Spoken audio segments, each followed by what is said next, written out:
Es hora de decir, ya basta.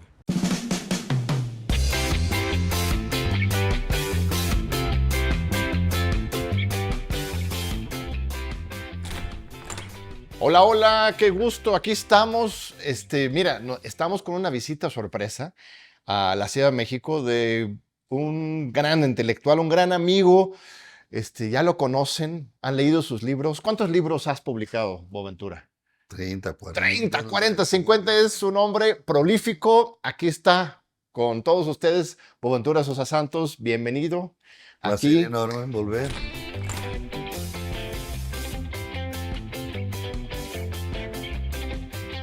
Un privilegio recibirte, queridísimo Boa. Yo, sobre todo, quiero escuchar tus puntos de vista sobre el futuro de la izquierda mundial. Recientemente, estos días, tu propio país, Portugal, que era un faro, una excepción en Europa para la izquierda, pues acaba de perder la izquierda electoralmente. La derecha llega a Portugal también. En todo el mundo, menos América Latina, y tenemos Colombia, México, Brasil, pero en realidad estamos viviendo un viraje, un reflujo hacia la derecha. Y eso quizás es normal. El gran capital va a estar siempre queriendo imponer a sus representantes, sus presidentes, pero lo que quizás más desconcierta, angustia y preocupa es la situación de la izquierda mundial. Estamos divididos, estamos desanimados, reprimidos, confundidos. ¿Cuáles son algunas de las pistas? Bueno, primero el diagnóstico, no sé si compartes esta idea conmigo, y cuáles son algunos de los pasos que tendríamos que hacer para recuperar este espíritu de lucha y de construcción de alternativas y otro mundo. Mire, de alguna manera podemos decir que la crisis de la izquierda nació con la izquierda, ¿no? Porque la izquierda fue la oposición desde Sí. siempre al poder y la oposición es siempre más problemática porque quien está en el poder tiene el poder para defenderse de sus intereses y todas las divisiones que tenga, de alguna manera las organiza para mantener el poder. Es por eso que la derecha tradicionalmente ha sido bastante más capaz de unirse en los momentos claves que la izquierda. Y lo ha hecho precisamente porque los intereses están por encima de las divisiones y por eso sus intereses son realmente muy fuertes, porque cuando la derecha está en el poder, no simplemente gobierna, tiene el poder social, económico y político y gobierna, ¿no? Cuando la izquierda está en el poder, muchas veces gobierna políticamente, pero no tiene el poder político, social y económico. Por eso hay aquí una discrepancia. A pesar de eso, yo pienso que sobre todo en la época que podemos decir más moderna, porque después de la Segunda Guerra Mundial, claro que aquí en América Latina tendríamos que ir más atrás, porque obviamente todo empieza con el inicio del siglo XX, empieza acá con la Revolución 1910, empieza también en Chile, empieza con muchas grandes transformaciones que ocurrieron que de alguna manera fueron pioneras. Pero si nos restringimos a dónde viene esta crisis, yo diría que la crisis viene del periodo de 45 para acá. Sobre todo porque terminó la guerra, fueron dos guerras, de hecho no fue una guerra, fueron dos guerras juntas, porque una no resolvió lo que la otra quería resolver, por eso se juntaron. Una guerra muy violenta, de 78 millones de personas que murieron. Europa es el continente más violento del mundo. Debido al colonialismo murió mucha gente en África por esta guerra europea. Y por eso, después de eso, la izquierda y la derecha estaban muy divididas eh, con una realidad, digamos, estructural básica. O sea, el bloque soviético y el bloque occidental capitalista. El bloque soviético, de alguna manera, en una posición casi de triunfo, ¿no? Porque quien venció, quien llevó a la victoria verdaderamente final de los aliados no fueron los norteamericanos, fueron los rusos, los soviéticos, y fueron ellos que más sufrieron. 23 millones de muertos. ¿Cuántos muertos del lado aliado? No son tantos, ¿no? En Europa sí, pero inocentes, gente inocente, civiles, ¿no? Y por eso tenía un sistema económico distinto, socialista, con todos los problemas que tú puedes imaginar desde 1917. Tú puedes creer que la evolución de las sociedades se ha dado siempre en una dialéctica, y eso que nos va a llevar a alguna solución o alguna convergencia de opinión, que son dos grandes factores de transformación, la guerra y la revolución. Y por veces viene primero la guerra y por la revolución, por veces antes. Los primeros casos son muy claros. Vino la guerra y la revolución rusa surge para terminar la guerra. El tratado de Brest-Litovsk es una vergüenza. Rusia pierde 20% de sus territorios, ¿no? Pero Lenin quería la paz porque sabía que con guerra no se hace una revolución. Entonces, esta dialéctica se mantuvo y va a seguir hasta la próxima guerra, digamos así. Y cuando termina la guerra, ve que la guerra no termina con la victoria de uno de los sistemas, digamos, sino con una alianza y una partición del mundo entre los dos sistemas, el bloque soviético y el bloque capitalista. Bien, la izquierda ya estaba dividida desde la Primera Guerra Mundial, cuando los socialistas del SPD en Alemania decidieron votar en favor de la guerra, digamos así, de los créditos por la guerra, y los comunistas, donde estaba Rosa Luxemburgo, Karl Liebknecht, fueron en contra. En ese entonces hay una división entre partidos comunistas y socialistas. Pero después de la guerra sabemos muy bien que hay una división, y esa división es muy clara. La izquierda es toda socialista y la derecha es toda capitalista. Y esa es una diferencia. La izquierda está dividida, de hecho, en dos grupos.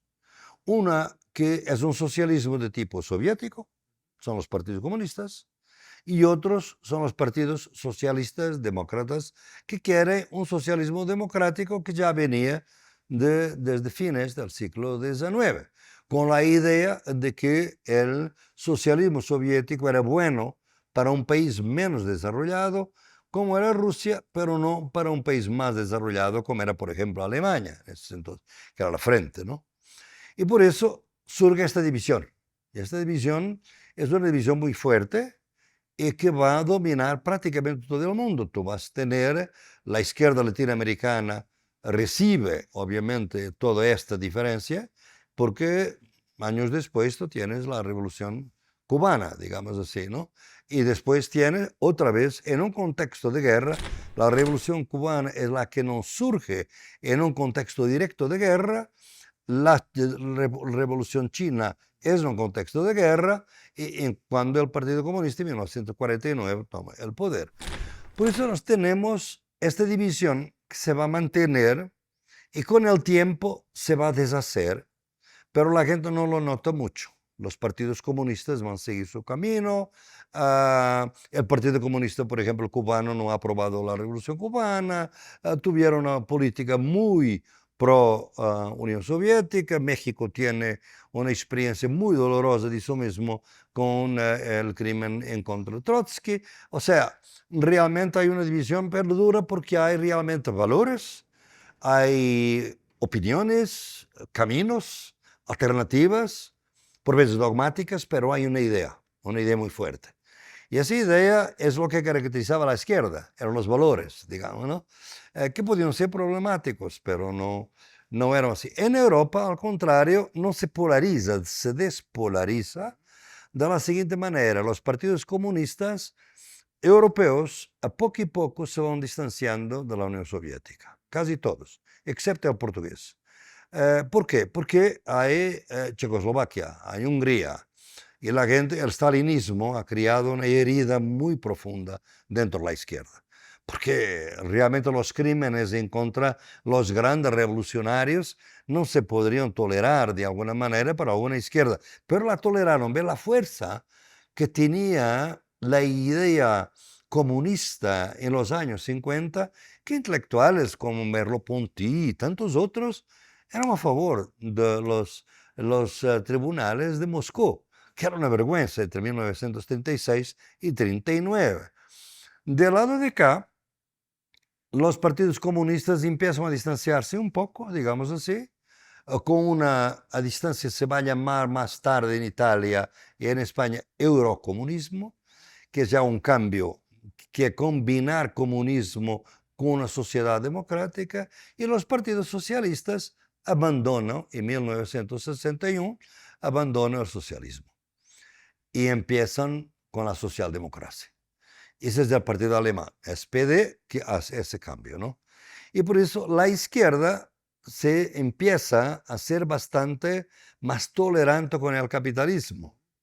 Y la lucha de clases también no es tan intensa cuanto era en el inicio del siglo XX, porque era una lucha muy intensa, con revueltas muy grandes de sindicatos. En Berlín, por ejemplo, en los años 20, 30, eran luchas brutales de los sindicatos, del movimiento, de los partidos, etc. Entonces, tú vas a ver cómo la izquierda va perdiendo ritmo, digamos, porque pierde la idea de socialismo.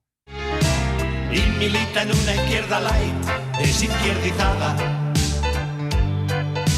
Baja en tantas cosas que de izquierda ya no tiene nada. Y a ver, saltando varias décadas, no para interrumpir tu No, relato histórico muy pedagógico. No, maravilloso, maravilloso, pero yo me atrevo a decir que justamente saltando 40 años, al final del siglo XX, principios del siglo XXI, es América Latina que toma la bandera, ¿no? Es aquí donde se empiezan a vivir justamente esos procesos revolucionarios, transformadores, movimientos sociales, indígenas, campesinas, conquistas de gobiernos desde Venezuela hasta Brasil, hasta México. Estos últimos 30 años han sido el momento de América Latina, ¿no? ¿Pero por qué? Porque Europa abandonó el socialismo y la socialdemocracia. Y después la socialdemocracia se degrada a un punto con Tony Blair, que es la tercera vía, donde prácticamente es un capitalismo de rostro humano. Así es. Y eso va a abrir la puerta para el neoliberalismo. El neoliberalismo tiene su primer ensayo en América Latina, en 1973 con Pinochet. Entonces, América Latina va a ser el primer campo donde, y no solamente en Chile, porque Baster también ya tenía en 1964 la dictadura en Brasil. Todas ellas son de corte neoliberal, con la idea de que lo que es el neoliberalismo es una pérdida de todo lo que venía de la tradición de la izquierda, que era redistribución social. Es redistribución al revés. ¿Qué es neoliberalismo? Es una transferencia de dinero, de renta, de riqueza de los pobres para los ricos. Básicamente es eso, ¿no? Y eso no se hace en democracia, se hace en dictadura. Y ahora vas a ver por qué está la crisis de la democracia. Porque entonces América Latina empieza con los primeros intentos. Y esos intentos van a ser brutales. Hasta el fin, digamos, del siglo XX, tú vas a tener toda la convulsión en América Latina. Y fue esa experiencia muy traumática del neoliberalismo que va a llevar a ese momento revolucionario en América Latina, que se debe no solamente al sufrimiento de las masas latinoamericanas que habían sufrido, no solamente porque la Revolución Cubana no se había podido expandir, porque los Estados Unidos hicieron todo para impedir con Alianza para el Progreso, con la USAID, con todo esto, para liquidar la Revolución Cubana y mantenerla en Cuba, en una pequeña isla. Fue una desgracia si tú miras los indicadores económicos de los 80, de los 90 en América Latina son terribles para las clases. Entonces, por esa razón, surge el momento latinoamericano. No solamente por esa razón, surge por una u otra. Es porque los Estados Unidos van a dedicarse al Medio Oriente con la guerra de Irak. Entonces se distraen de su patio trasero. Cuando se crucen, ¿quién se cruzó? ¿Quién se cruzó?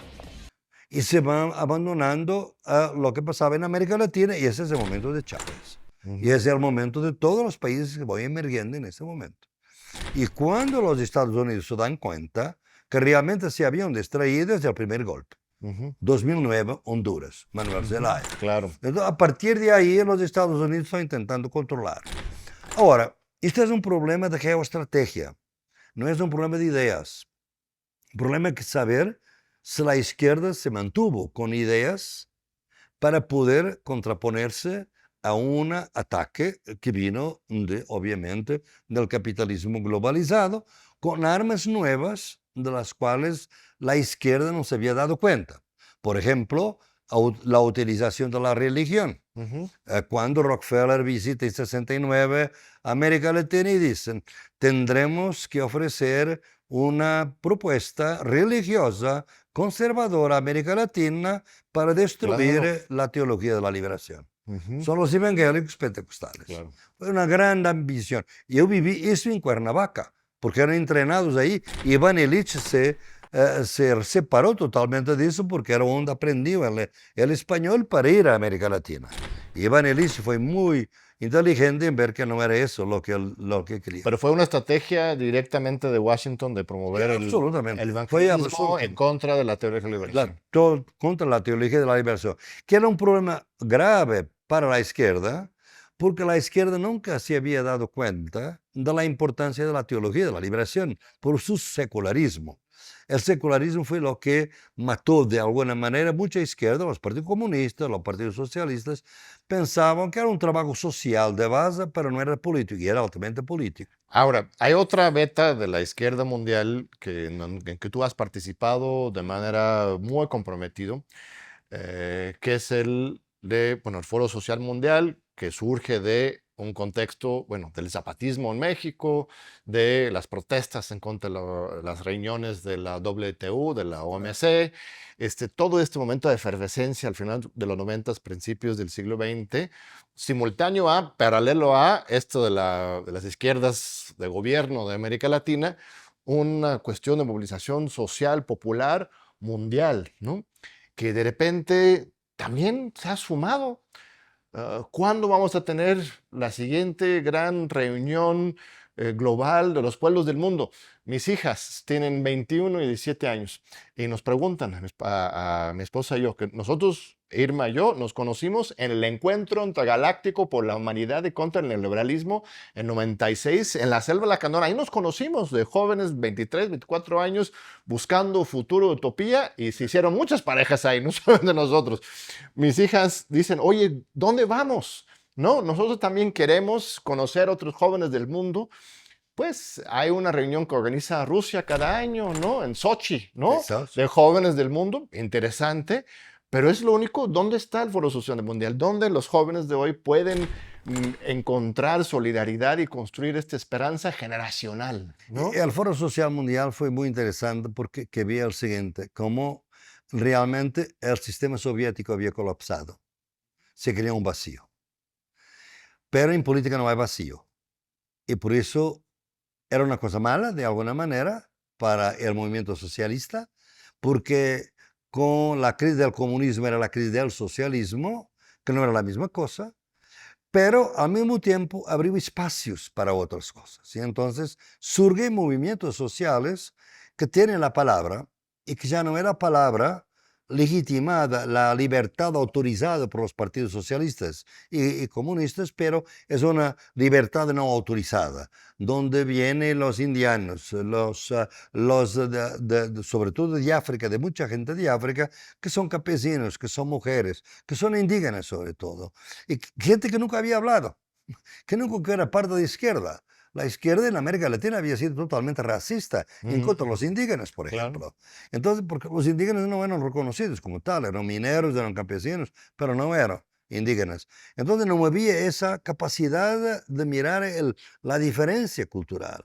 Entonces el Foro Social Mundial va a intentar en su origen, va a intentar combinar la economía política anticapitalista con una cultura intercultural, una cultura no eurocéntrica, donde otras voces, otras lenguas, lenguas no coloniales, otros temas, la ecología surge por la vez primera, las mujeres, los indígenas, que surgen con sus movimientos, con sus organizaciones y con sus demandas, que no estamos en la receta de la lucha de clases.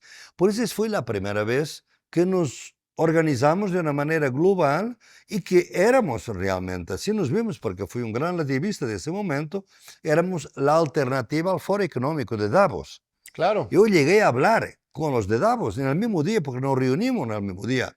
De un lado estaba George Soros, de otro lado estaba Susan George, que estaba con nosotros, hablando de diferentes posibilidades. O sea, había la idea de una alternativa que quería recomponer la alternativa bloque soviético, bloque capitalista. Exacto. Pero ahí vienen las grandes organizaciones no gubernamentales gringas, sobre todo, y no solamente, también de Europa, obviamente. Europa y los Estados Unidos se unen para frenar cualquier intento anticapitalista y se decide, los líderes, sobre todo brasileños, que todo tiene que ser por consenso y por eso no podemos tener decisiones políticas y el foro no es político y van a despolitizar el foro.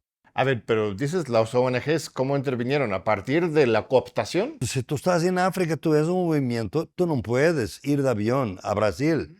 Nosotros tuvimos 150,000 personas en Porto Alegre. ¿Quién va a pagar? Ese movimiento... Entra USAID, la Fundación Ford. Ford, Caritas, tantas organizaciones. Caritas, por ejemplo, financió lo de Nairobi con esa condición. No hablan de aborto.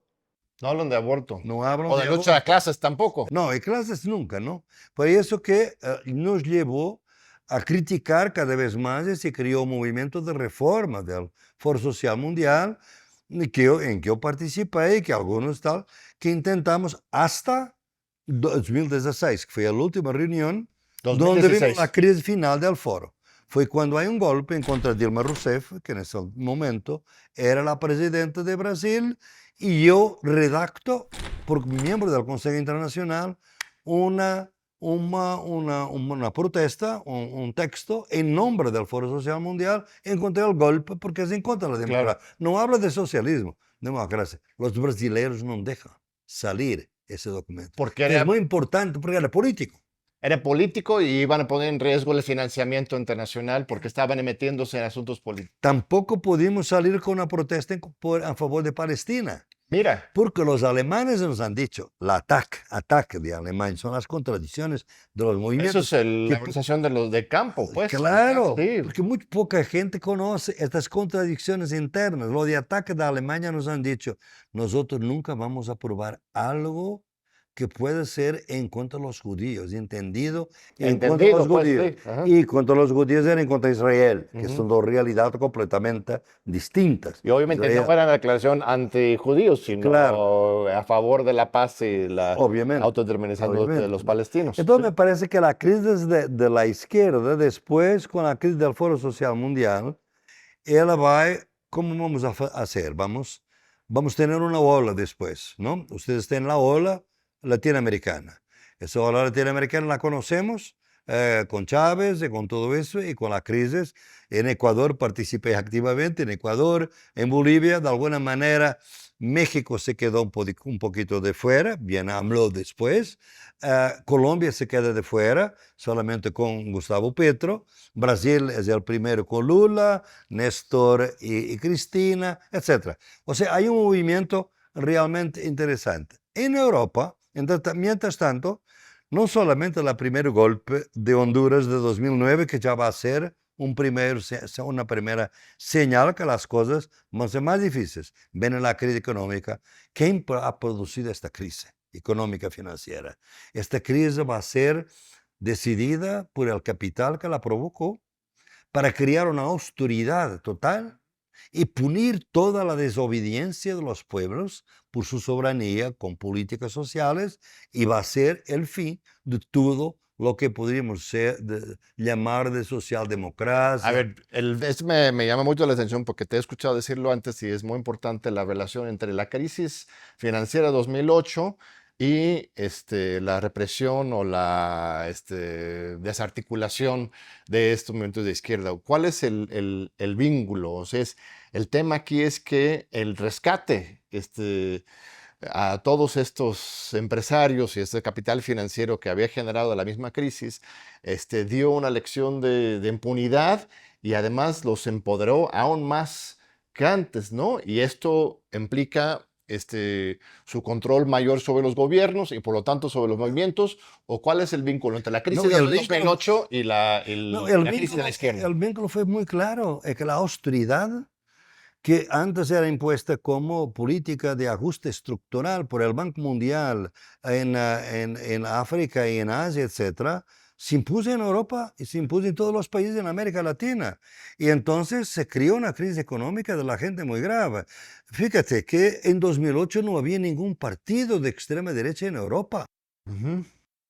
Y después de 2008 es que van a surgir, simplemente van a surgir tendencias muy curiosas. Por un lado, los partidos de extrema derecha, porque organizaciones fascistas y nazistas siempre existieron en Europa y en los Estados Unidos, pero semiclandestinas. Nacen los partidos de extrema derecha. Al mismo tiempo, surge una izquierda nueva, que el movimiento de los indignados de 2011. Claro. O sea, que no son ni Partido Comunista ni Partido Socialista, son de alguna manera ellos un eco de 1968 del movimiento estudiantil, porque realmente piensan que la revolución fue traicionada, ¿no? Es que esa es la cosa, si la crisis financiera de 2008 generó mayor austeridad y desigualdad y carestía entre los pueblos, ¿por qué fue la derecha la que pudo, al final de cuentas, lucrar políticamente con eso en lugar de que vivieran? Bueno, sí hubo un momento de efervescencia posible de la izquierda, desde Syriza hasta Podemos, Jeremy Corbyn, sus dos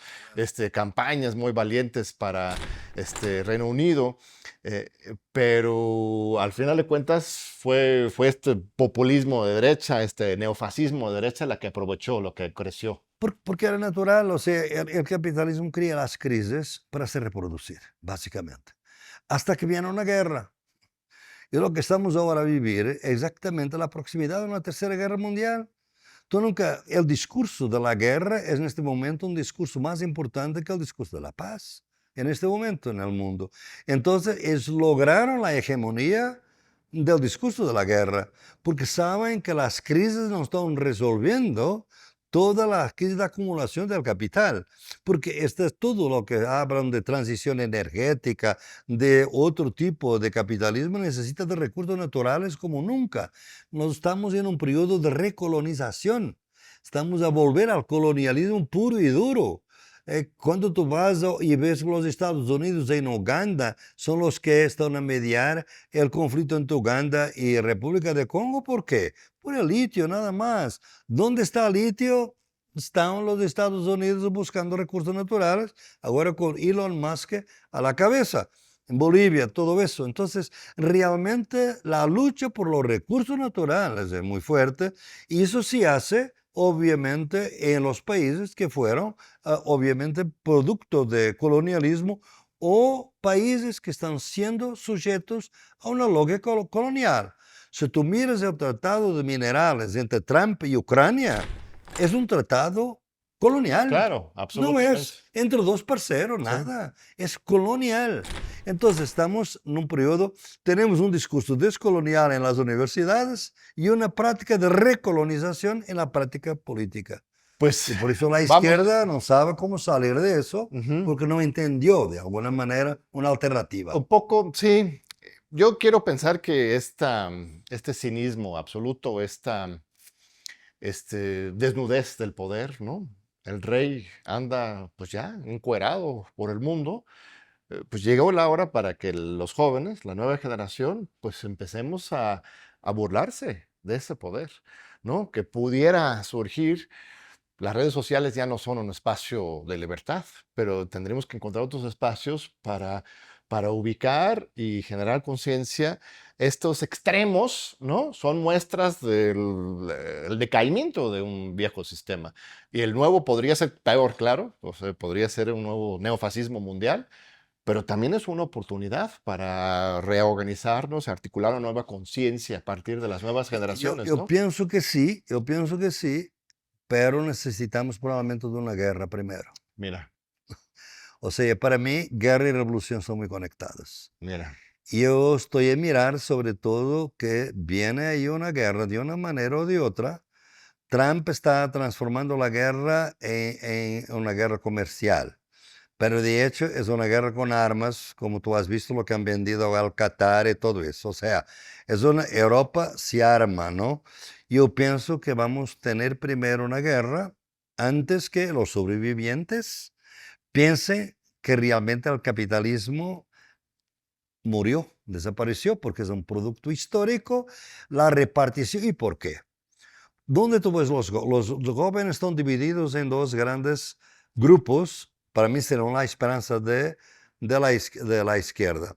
Un grupo que es lo peor posible son los jóvenes europeos, hombres más que mujeres, que votan mayoritariamente extrema derecha. El voto de extrema derecha en mi país vino de la juventud. Tenías un movimiento de paz, desapareció. Teníamos un movimiento ecológico, desapareció. Pero la cuestión ecológica está con los jóvenes. Ujú, Los jóvenes tienen preocupación porque son ellos que van a vivir claro. en un mundo de colapso ecológico. Entonces me parece que la ecología es un sistema de partición, de repartición entre la humanidad y la naturaleza. Yo te utilizo, hablábamos ayer con tu compadre sobre la productividad biofísica de la agricultura campesina. ¿Por qué eso me interesa? Porque ese es el futuro. Es compartir nuestra riqueza con la riqueza de la naturaleza, que no se empobrece la naturaleza para que quede rico. Vamos a quedar los dos un poquito mejor porque nos alimentamos sin destruir la madre tierra. Y los jóvenes están mucho en eso también. Entonces yo veo que este es el futuro y una repartición entre humanidad. La socialdemocracia logró de alguna manera legitimar una posible repartición de la riqueza entre seres humanos, pero a costa de la naturaleza. Pero si la repartición tiene que ser entre seres humanos y naturaleza, capitalismo no sirve, el socialismo es el futuro. Mi problema es que el socialismo quizás es el futuro después de una guerra muy mortífera.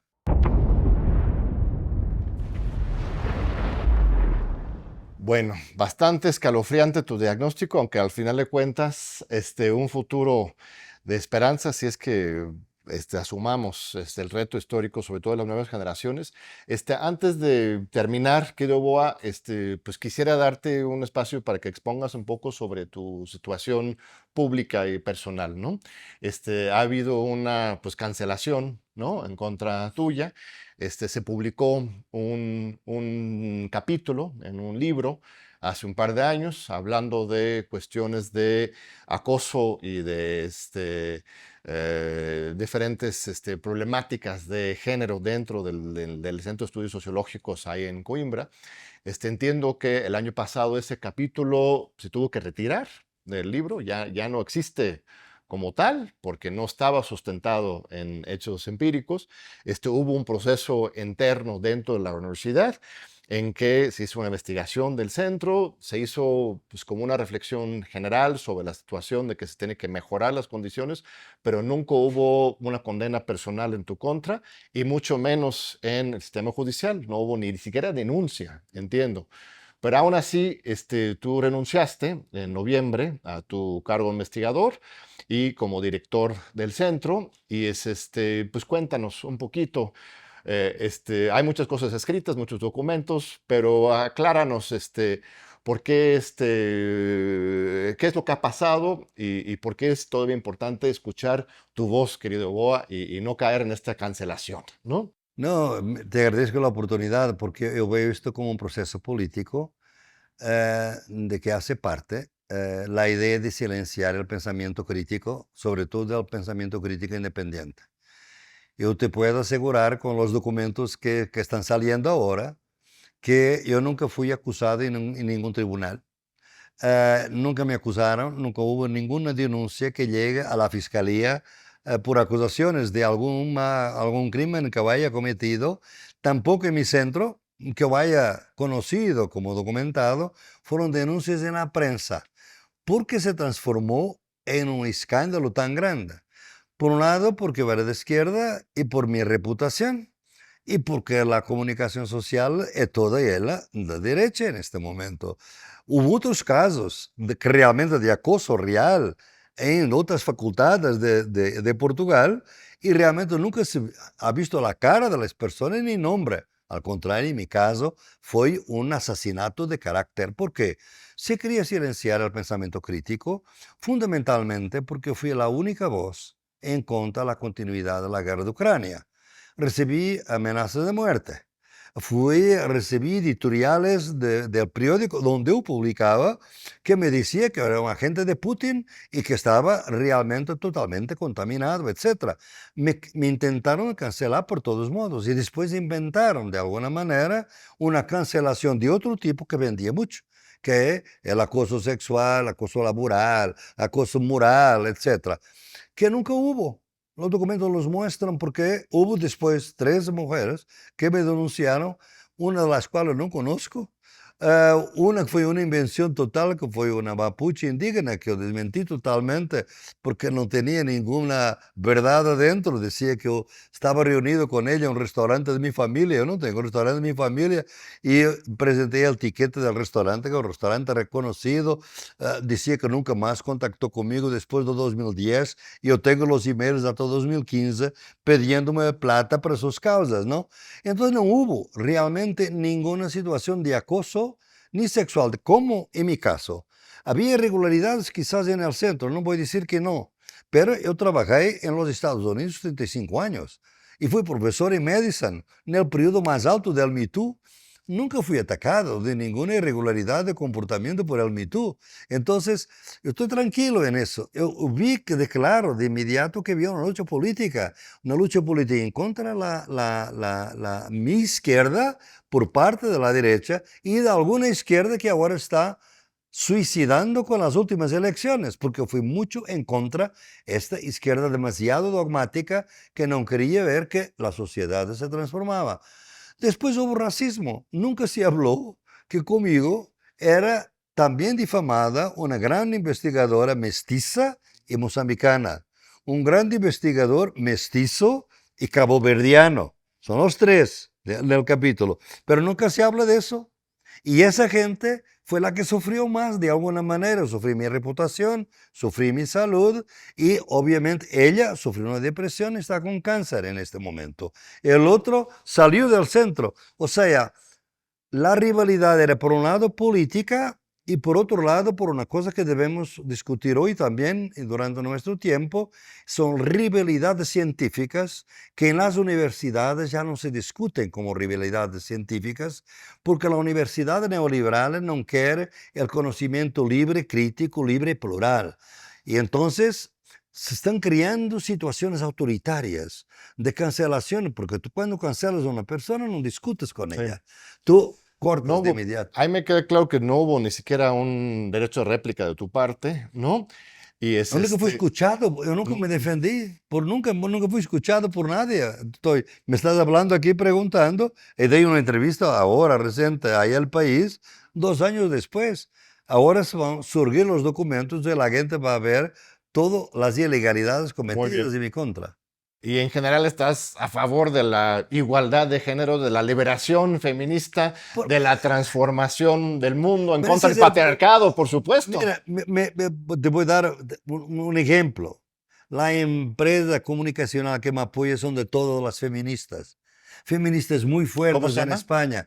Son de María Garzón, que es la hija de Baltasar Garzón, Ah, que es un gran amigo mío. Y le dice, esto es un daño para la causa feminista, este Me Too, porque esto está a ser movilizado por la derecha. Llamamos a esto feminismo neoliberal. Mira que es un feminismo de blancas de clase media, universitarias, privilegiadas, no son de las mujeres negras, ni pobres, ni indígenas, ni nada. Y tú sabes, como yo te contaba, que en 70, cuando estaba en Yale, Gloria Steinem era grande feminista. Para todos nosotros era agente de la CIA. Literalmente, ya lo tienes Literalmente documentado. agente de la CIA, lo confesó. ¿Y por qué era agente de la CIA? Porque la CIA le permitía, daba toda la financiación para la causa feminista con una condición, que no criticara el capitalismo, que nunca hablara nunca de lucha de clases. Y esto está publicado en los Estados Unidos, no te estoy diciendo esto ahora, ¿no? Pues bien, Entonces, hoy en día veo, mira, la gente que me acusa aquí y que está acusando, porque aparentemente solo hay acosadores de izquierda, los de derecha no hay. En Brasil, un profesor marxista homosexual cancelado con denuncias anónimas. Silvio Almeida, un negro que ahora sería el próximo presidente de Brasil, cancelado con denuncias anónimas. O sea, hay aquí un intento, porque esto viene de organizaciones que son financiadas por la FORE. bueno, No podemos ser ingenuos, mi querido. pues tenemos el caso de Assange, ¿no? Porque, o cómo lo encarcelaron, arrebolaron su vida también. Evidentemente sí se utiliza estas estrategias. Y es pues qué gusto, querido Boa, por compartir tu sabiduría, por platicarnos también de esta situación personal que estás viviendo. Y es pues un honor, un privilegio recibirte. Sí, gracias. Aquí Sí, gracias. estamos pronto, de regreso, aquí contigo. Nos vemos muy pronto. Un fuerte abrazo a todo nuestro gran público. Les mando un fuerte, fuerte abrazo.